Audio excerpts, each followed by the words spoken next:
السلام علیکم دوستو، کیسے ہیں آپ سب؟ میں زمینہ فیاض ایک بار پھر آپ کے ساتھ میں شروع کر رہی ہوں شدت قلب بائی مرحا راجپوت ایپیسوڈ نمبر 54۔ اور شروع کرنے سے پہلے ہمیشہ کی طرح کہوں گی، اگر آپ میرے چینل پر نئے ہیں یا اب تک چینل کو سبسکرائب نہیں کیا تو پلیز چینل کو سبسکرائب کر لیں، بیل آئیکن کو ضرور دبا دیں، کمنٹ کر کے ضرور بتائیں کہ ناول آپ کو کیسا لگ رہا ہے۔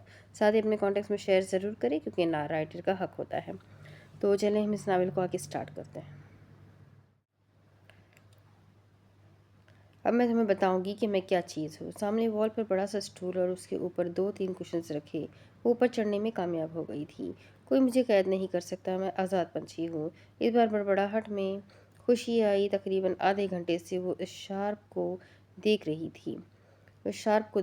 تھی اور اب اس نے طے کر لیا تھا کہ یہ ایک واحد راستہ ہے، اسے یہاں سے نکلنا ہوگا، چاہے وہ شارپ سے پھنس پھنس کر ہی کیوں نہ نکل جائے۔ جس کمرے میں مائسا کو رکھا گیا تھا، اس کمرے کی ایک دیوار پر بڑا سا سوراخ تھا، جو شاید کھڑکی موجود نہ ہونے کی وجہ سے رکھوایا گیا تھا، لیکن سوراخ بہت اوپر تھا اور مائسا کو اب دقت ہو رہی تھی۔ اس نے پیر اوپر اٹھائے اور شارپ پر دونوں ہاتھ رکھے۔ مائسا بس گرنا اور ڈرنا نہیں، باقی سب ٹھیک ہے۔ وہ اوپر کو ہوئی اور ہاتھوں پر وزن ڈالنے لگی۔ پیر اوپر کو اٹھ گئے، اب سارا وزن ہاتھوں پر تھا۔ آگے آگے ہاتھ بڑھاتے، پیر دیوار پر مارتے ہوئے وہ بہت ساری محنت کے بعد آدھی شارپ کے اندر چلی گئی، جہاں سے اسے باہر کی دنیا دکھائی دینے لگی۔ مائسا نے ایک سکون کا سانس لیا، پھر آگے آگے بڑھنے لگی۔ یہ جگہ شاید یہاں گارڈن تھا، لیکن پھول پودے تو نہیں تھے۔ ہاتھوں سے رینگتی ہوئی وہ شارپ سے باہر کو نکلی۔ اب ممکن تھا کہ وہ مزید آگے کو ہوتی تو بیلنس کھونے کی وجہ سے سیدھی نیچے جا گرتی، جس وجہ سے 2 پل وہ ساکت رہی۔ پھر اس کا دماغ حرکت میں آیا تو اپنے پیر آگے گھسیٹتی ہوئی وہ اپنی بیلی کے ساتھ لگا گئی۔ شکر تھا کہ اتنی گنجائش تھی، لیکن اب آگے جانا مشکل تھا۔ ٹانگیں تو رولڈ ہو گئی تھی، لیکن وہ پھنس چکی تھی۔ اتنی بلندی نہیں ہے، تھوڑی سی چوٹ ہی لگے گی۔ مائسا خیر ہے، گر جا۔ نیچے دیکھتے ہوئے ہم کلامی کی گئی۔ ہمت جمع کی، پھر اس نے آنکھیں بند کر لی۔ اب آزاد تو ہونا تھا نا، چاہے تھوڑی سی چوٹ ہی کیوں نہ لگے۔ اللہ کا نام لیتی ہوئی وہ آگے بڑھتی گئی۔ اس کے آگے ہونے کی وجہ سے اس کا توازن بگڑ گیا اور مائسا اوندھے منہ ہوا میں لہرانے لگی، لیکن ہوا میں لہراتی ہوئی گری نہیں، کیونکہ عین وقت پر کسی نے اسے اپنی گود میں لے لیا۔ وہ گرنے سے بچ گئی۔ میڈم، آپ کو کس سے ملنا ہے؟ لمبے قد والی لڑکی اس وقت لاہور کے سب سے بڑے پولیس اسٹیشن میں موجود تھی، حمید رانی سے۔ اس کی آواز گنجان ہوئی آواز میں دبا دبا رعب تھا۔ باس نے منع کیا ہے، ان سے کوئی نہیں مل سکتا۔ چھوٹے اسکیل پر موجود درمیانی عمر کے شخص نے عبایا میں موجود اس ماڈل لڑکی کو دیکھا، جو پوری طرح سے ڈھکی ہوئی تھی۔ میرا ملنا ضروری ہے، وہ ترخی سے بولی۔ یہ تھانہ ہے میڈم، یہاں مجرم سے ملنے کی اجازت لی جاتی ہے، کیا آپ نے لی؟ وہ شخص اس ماڈل سے نظریں ہٹا کر اب فائل پر جھک گیا۔ مجھے اجازت کی ضرورت نہیں۔ وہ ٹانگ پر ٹانگ چڑھاتے کرسی سے ٹیک لگا کی۔ کیا لگتی ہے آپ حمید رانی کی بیوی ہوں میں ان کی؟ لمبے قد والی لڑکی نے آفیسر کے ہوش اڑائے۔ وہ یقین نہ کر سکا، اس بڈھے کی اتنی حسین و جمیل نوجوان بیوی! مذاق کر رہی ہیں آپ؟ آفیسر ہنسا۔ نکاح نامہ ساتھ لائی ہوں، کہتے ہیں تو دکھا دیتی ہوں۔ اور ویسے بھی مجرم کے خاندان کو ملنے کی اجازت نہیں لینی پڑتی، میں ان کی بیوی ہوں۔ آپ میری صرف 5 منٹ ان سے بات کروا دیں، میں زیادہ وقت نہیں لوں گی، جلدی چلی جاؤں گی۔ لہجہ تھوڑا سا نرم پڑا۔ لیکن میڈم، اتنا پیسہ کافی ہے 5 منٹ کی گفتگو کے لیے؟ ہینڈ بیگ سے نوٹوں کی گڈی نکالے، اسے ٹیبل پر رکھی تو فوراً سے آفیسر نے اس پر فائل رکھ دی۔ چلے میڈم، میں آپ کو لے چلتا ہوں۔ نوٹوں کو ڈرا میں رکھے وہ آفیسر جھٹ سے کھڑا ہو گیا۔ بایا والی لڑکی نے آنکھیں گھمائی اور اس کے پیچھے چل دی۔ کون کہتا ہے کہ قانون خریدا نہیں جا سکتا؟ وہ دھیما بڑبڑائی، پھر آفیسر اسے حمیم کے قید خانے کے نزدیک لے آیا۔ میڈم، زیادہ وقت مت لیجیے گا، جلدی بات کر لیں۔ کہتے ہی وہ چلا گیا۔ دفعتاً حمیم اس سیاہ بایا والی لڑکی کو آنکھوں سے پہچانتا ہوا سیمنٹ کے بینچ سے کرنٹ کھا کر اٹھتا اس کے قریب آیا۔ تم یہاں کیوں آئی ہو؟ کیا حوالہ دے کر آئی ہو؟ تمہیں یہاں نہیں آنا چاہیے تھا۔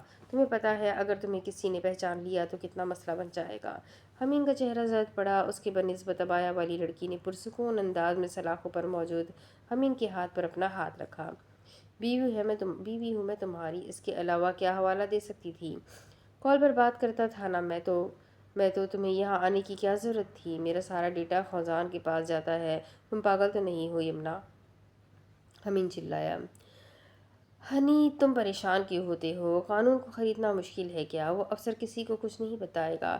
جاتے ہوئے مزید نوٹ اس کے منہ میں ٹھوس دوں گی۔ اور میرا یہاں آنا ضروری تھا کیونکہ جو بات اب میں تمہیں بتانے والی ہوں وہ کال پر نہیں ہو سکتی تھی۔ یمنا بولنا شروع ہوئی تو بولتی ہی چلی گئی۔ اس نے امین کو سب بتایا جو ان کے ارد گرد ہو رہا تھا۔ امین یمنا کو گھورنے لگا، یعنی اپنی بیوی کو۔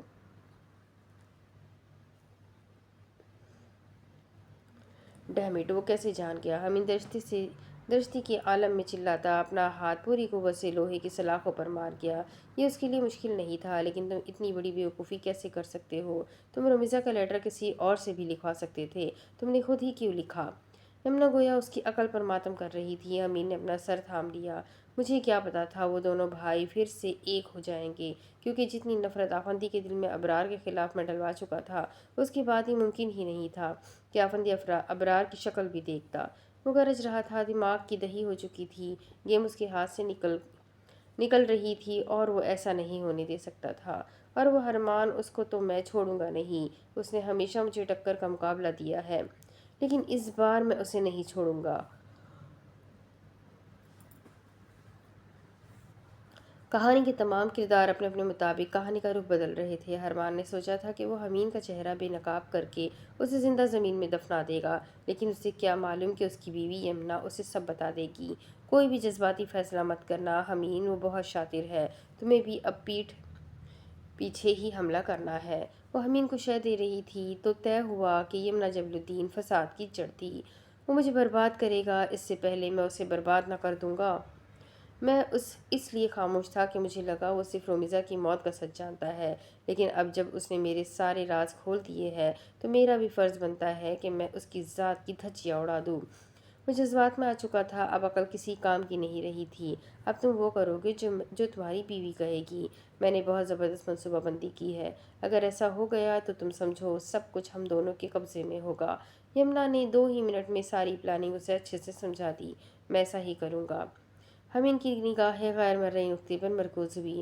امین، مجھے لگتا ہے کہ آفندی تمہارے شیئرز واپس لینے والے ہیں، وہ اب تمہیں کمپنی سے نکال دیں گے، تمہارا سارا سرمایہ، تمہارا پیسہ، سب تمہارے ہاتھ سے پانی کی طرح پھسل جائے گا۔ وہ آفیسر یمنا کو بلانے کے لیے آیا جب اس نے ہاتھ کے اشارے سے 2 منٹ ٹھہرنے کا کہا۔ ایسا کرو امین، تم اپنے شیئرز میرے نام کر دو۔ بابا کے 10% شیئرز آفندی کی کمپنی میں ہیں، انہیں شک نہیں ہوگا، اور ہمارا پیسہ بھی ہاتھ سے نہیں جائے گا۔ مفت کا مشورہ دیا گیا۔ میں سوچوں گا یمنا، تم دوبارہ ملنے مت آنا، مجھ سے کال میں رابطہ کر لینا۔ امین نے اس کے ہاتھ پکڑے اور چوم لیے۔ امین کے پاس جو موبائل تھا وہ حفصہ کا تھا، جو کہ اس نے دھوکے سے چرایا تھا اور اب چھپا لیا تھا۔ میں تم سے بہت محبت کرتی ہوں امین، بھولنا مت۔ یمنا نے اس کے چہرے پر ہاتھ رکھا، پھر وہ چلی گئی اور جاتے ہوئے اس آفیسر کے ہاتھ پر ڈھیر سارے نوٹ رکھ گئی۔ اگر ضرورت پڑی تو میں دوبارہ آؤں گی۔ مہلت سے بولتی ہوئی وہ تھانے سے باہر نکل گئی۔ ملاقات ختم ہوئی۔ خود کو کسی کے مضبوط شکنجے میں محسوس کرتے مائسا نے ہڑبڑا کر آنکھیں کھولی۔ ہیزل گرینش آنکھیں بھوری آنکھوں سے ٹکرائی۔ بھاگنے کی تیاری کر رہی تھی؟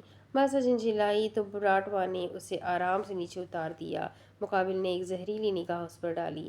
چہرہ سارا کور تھا، بس آنکھیں دکھ رہی تھی جن کو بدلا نہیں گیا تھا۔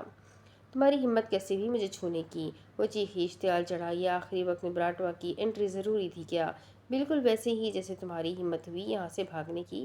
لفظوں پر زور دیا گیا۔ مجھے کوئی قید نہیں کر سکتا، اس کے لہجے میں غرور تھا، لیکن میں نے تو تمہیں کل رات سے قید کر رکھا ہے، تمہارے پل پل پر نظر رکھی ہوئی ہے، تم کس وقت کیا کرتی ہو، یہاں تک کہ تمہارے سانس لینے کی آواز مجھے سنائی دیتی ہے۔ وہ بولتا چلا گیا اور مائسا کی آنکھیں پھیلتی چلی گئی۔ یہ شخص اسے انسان معلوم نہ ہوا۔ وہ یکٹک اسے دیکھے گئی۔ کیوں کر رہے ہو تم یہ سب؟ چھوڑ کیوں نہیں دیتے مجھے؟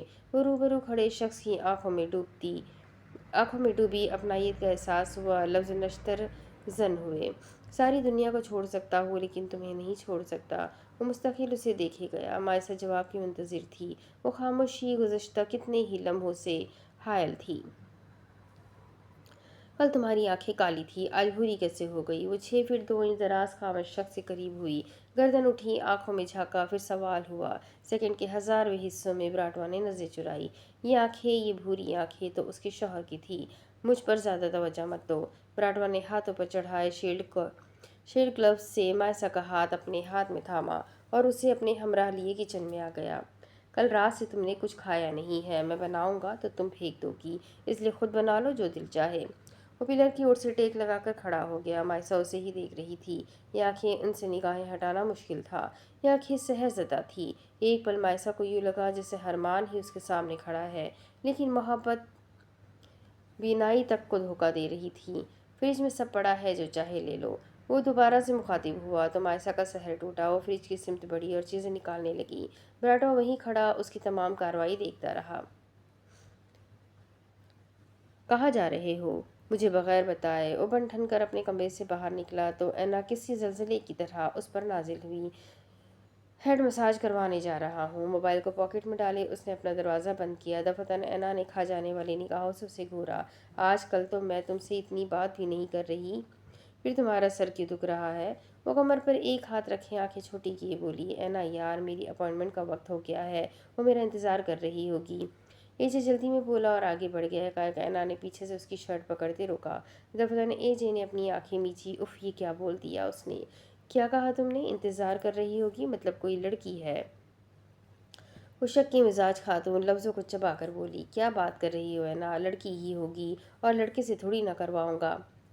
وہ بغیر پلٹے بولا۔ پلٹنا مشکل لگ رہا تھا، اور اگر وہ مڑ گیا تو وہ اسے آنکھوں سے ہی کچا چبا جائے گی۔ کہیں نہیں جاؤ گے تم، یہاں گھر پر ہی رہو گے۔ میں کرواتی ہوں تمہاری ہیڈ مساج۔ وہ چلتی ہوئی اس کے سامنے آ گئی۔ اے جے نے آنکھیں میچ لی۔ نہیں، وہ اس ہٹلر کو نہیں دیکھنا چاہتا تھا۔ اب میں لگواتی ہوں تمہارے سر میں درد۔ اے جے نے تھوڑی تھوڑی آنکھیں کھولی تو آگ بگولا ہوتی اینا کو اپنے سامنے کھڑا پایا۔ اگر تمہاری یہی حرکتیں رہی نا تو شادی نہیں کروں گی میں تم سے، دھمکی دی گئی۔ اے جے نے فوراً سے اس کے ہاتھوں کو تھاما۔ جب میری منگ میری خدمتیں نہیں کرے گی پھر میری تو یہی حرکتیں ہوں گی نا۔ وہ کتنی سہولت سے سارا الزام اینا پر ڈال گیا تھا۔ اینا کا تو منہ ہی کھلا کا کھلا رہ گیا۔ میں نے کل رات تمہیں میسج کیا تھا کہ کمرے میں آؤ، لیکن تم نہیں آئی۔ اے جے، تمہارا دماغ ٹھیک ہے؟ رات کے 12 بجے میں تمہارے کمرے میں آتی؟ وہ سرخ انگارہ ہو گئی۔ ممکن تھا کہ اب لاوا پھٹ پڑتا۔ اینا پلیز، غصے سے پیٹنا مت، میں اپائنٹمنٹ کینسل کر دیتا ہوں۔ اس نے جھٹ سے موبائل نکالا اور انکار کر دیا۔ نہیں تم جاؤ، شوق سے کرواؤ، اب منہ نہیں دکھاؤں گی میں اپنا تمہیں۔ وہ غصے سے بھری ہوئی پیر پٹکتی یہ جا وہ جا ہوئی۔ منظور ہے مجھے، اب رخصتی کے بعد ہی تمہارا منہ دیکھوں گا میں۔ کرتا ہوں میں بی جان سے بات کہ اس شک کی لڑکی کو دلہن بنا کر میرے کمرے میں بٹھا دیں۔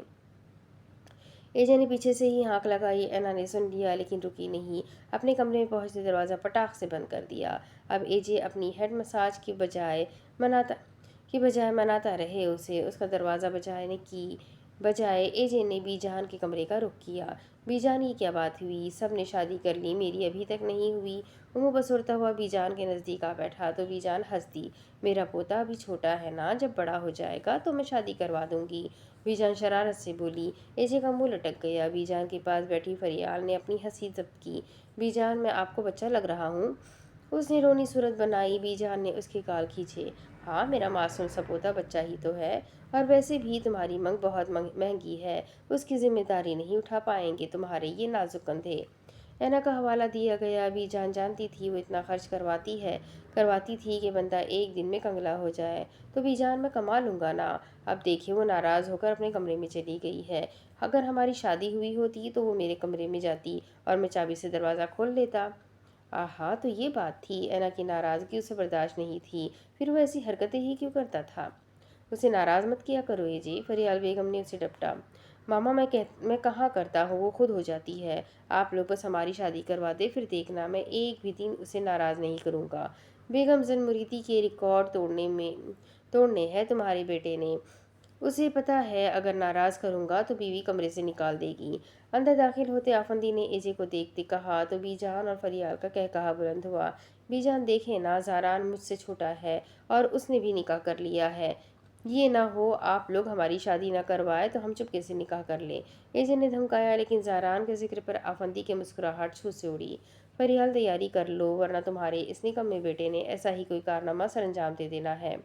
ایک اور قہقہا لگا۔ دفعتاً بی جان نے آفندی کے اترے ہوئے چہرے کی اور دیکھا۔ وہ سمجھ گئی کہ ان کا چہرہ کیوں بجھا دکھ رہا ہے۔ آفندی، زاران کہاں ہے؟ جان بوجھ کر پوچھا گیا۔ بی جان، مجھے کیا معلوم؟ وہ شانے اچکا گیا۔ آفندی، یہاں آ میرے پاس۔ وہ بی جان کے قریب آ بیٹھے۔ بیٹا، زاران اور ایلف بھی تمہارے ہی بچے ہیں، تم انہیں نظر انداز کر رہے ہو کیا؟ کیا ان کی غلطی اتنی بڑی ہے؟ آفندی، میرے پوتے نے بہت کچھ برداشت کیا ہے۔ پہلے اس نے باپ کی نفرت برداشت کی اور اب تو اسے ہرٹ کر رہا ہے۔ جس نے دو بکھرے خاندان کو سمیٹا، آج وہ خود ٹوٹ رہا ہے اور کوئی دھیان ہی نہیں دے رہا۔ آفندی کی نگاہیں جھک گئی۔ وہ میرا پوتا نہیں، میری جان ہے آفندی، اگر اسے دکھ ہوگا تو مجھے دکھ ہوگا۔ کیا تو مجھے دکھ دینا چاہتا ہے؟ آفندی نے نام میں گردن ہلائی۔ تو پھر اسے بے رخی کیوں دکھا رہا ہے؟ اس کے ساتھ ایسا مت کر۔ اس نے جو بھی کیا میرے کہنے پر کیا، تو اسے ہنس کر بلا لے، وہ خوش ہو جائے گا۔ بی جان انہیں سمجھانے لگی، ممکن ہے کہ وہ سمجھ جائے۔ اس براٹوا نے میری ناک میں دم کر رکھا ہے، میری سمجھ سے باہر ہے، اس کے پاس اتنا دماغ کیسے ہے؟ کمشنر لوکیشن ٹریس کر رہے تھے، حوزان ان کے پاس ہی کھڑا تھا۔ پولیس ابھی تک علاقے کا چپا چپا چھان رہی تھی، لیکن کوئی بھی سراغ ہاتھ نہ لگا۔ اب میں تمہارے گھر والوں کو کیا جواب دوں گا؟ حوزان پاس کھڑا لڑکا سوچوں میں مہو تھا جب کمشنر نے اس کی توجہ کھینچی۔ آپ پریشان مت ہو کمشنر، میں نے گھر کہہ دیا ہے کہ مائسا ویڈنگ اٹینڈ کر رہی ہے۔ حسن نے آس پاس کا جائزہ لیا۔ وہ لوگ عجیب سی جگہ پر موجود تھے جہاں کارخانے ہی کارخانے تھے۔ لیکن کب تک؟ ہمیں ایجنٹ مائسا واپس چاہیے ہے، مجھے حمین کو اس کے حوالے کرنا ہی ہوگا۔ کمشنر گاڑی سے ٹیک لگا گئے۔ لیکن کمشنر، آپ تو کہہ رہے تھے کہ آپ اسے براٹوا کے حوالے نہیں کریں گے۔ حوزان نے جیبوں میں ہاتھ ڈالے، ان کے ساتھ ٹیک لگا لی۔ وہ آج کھویا کھویا سا دکھائی دے رہا تھا۔ حوزان، تب حالات اور تھے، اب ہماری ایجنٹ اس کے قبضے میں ہے، میرے پاس اور کوئی راستہ نہیں سوائے اس کی بات ماننے کے۔ براٹوا کی دوبارہ کال نہیں آئی۔ نہیں، میں نے اس کے نمبر کی لوکیشن ٹریس کروائی تھی، لیکن ناٹ ریچیبل جا رہی ہے۔ وہ اپنے پیچھے کوئی ثبوت نہیں چھوڑتا، اسے پکڑنا بہت ہی مشکل ہے، اور جو ایک ذریعہ تھا ہمارے پاس اور ہم سے وہ بھی چھین رہا ہے، وہ ایسا ہی تھا کہ اس سے متاثر ہوا جائے۔ حمین تھانے میں ہے؟ حوزان نے سوال کیا۔ ہاں، چلو اس کے پاس چلے، ایک آخری کوشش کرتے ہیں، ورنہ جیسا براٹوا چاہتا ہے ہم وہی کر سکتے ہیں۔ کمشنر تھکے ہارے دوبارہ سے گاڑی میں بیٹھ گئے۔ حوزان نے ساتھ والی سیٹ سنبھال لی۔ اس وقت دونوں کے ذہن میں کچھ نہ کچھ چل رہا تھا، اور جو چل رہا تھا وہ براٹوا کے متعلق تھا۔ جلدی وہ لوگ پولیس اسٹیشن پہنچ گئے۔ آفیسر سے پوچھ تاچھ کرنے کے بعد وہ حمین کے قید خانے کے نزدیک آئے۔ وہ سیمنٹ کے بینچ پر چوڑا ہو کر لیٹا ہوا تھا۔ دفعتاً کمشنر نے اسے مخاطب کیا، کیا سوچ رہے ہو کہ یہاں سے رہائی کب ملے گی؟ حمین نے گردن موڑی اور سلاخوں کے آگے کمشنر اور حوزان کو کھڑے پایا۔ تم میری سوچ مت پڑھو کمشنر۔ وہ اٹھا اور چلتا ہوا کمشنر کے مقابلہ کھڑا ہوا۔ تمہاری دعائیں قبول ہو گئی ہے، ہم جلد ہی تمہیں براٹوا کے حوالے کر رہے ہیں۔ کمشنر نے اسے نیوز دی۔ حمین کا کہکہا قید خانے میں سراسر گونجا۔ اب کیا فائدہ کمشنر؟ چلو جاتے جاتے ایک نیکی میں بھی کر جاتا ہوں۔ وہ خبیثوں کی طرح ہنستا ہوا سلاخوں پر ہاتھ رکھ گیا۔ دماغ میں نہ جانے کیا کیا چل رہا تھا۔ کیسی نیکی؟ تم جاننا چاہتے ہو نا کہ براٹوا کون ہے؟ تو سنو، آج میں تمہیں سچ بتاؤں گا۔ حمین بولا۔ حوزان کے چہرے کا رنگ اڑا۔ حوزان کا دل چاہا اپنی گن لوڈ کرے اور حمین کی زبان چھلنی کر دے۔ براٹوا تمہارے اس ایجنٹ کا بہنوئی اور تمہاری اس ایجنٹ مائسا کا شوہر ارمان خان زادہ ہے۔ بس اتنی سی بات تھی اور حوزان نے سانس لینا چھوڑ دیا۔ کمشنر کے ہوش اڑے اور حمین کو اپنے کندھوں سے بوجھ اترتا ہوا محسوس ہوا۔ حوزان اسے روک نہیں سکا۔ حمین نے حوزان کو دیکھا جو کھڑے کھڑے مٹی کا مجسمہ بن گیا۔ اس نے اتنی جلدی میں بولا کہ حوزان کچھ کر ہی نہ سکا۔ بس اتنا سا کام تھا اور راز فاش ہو گیا۔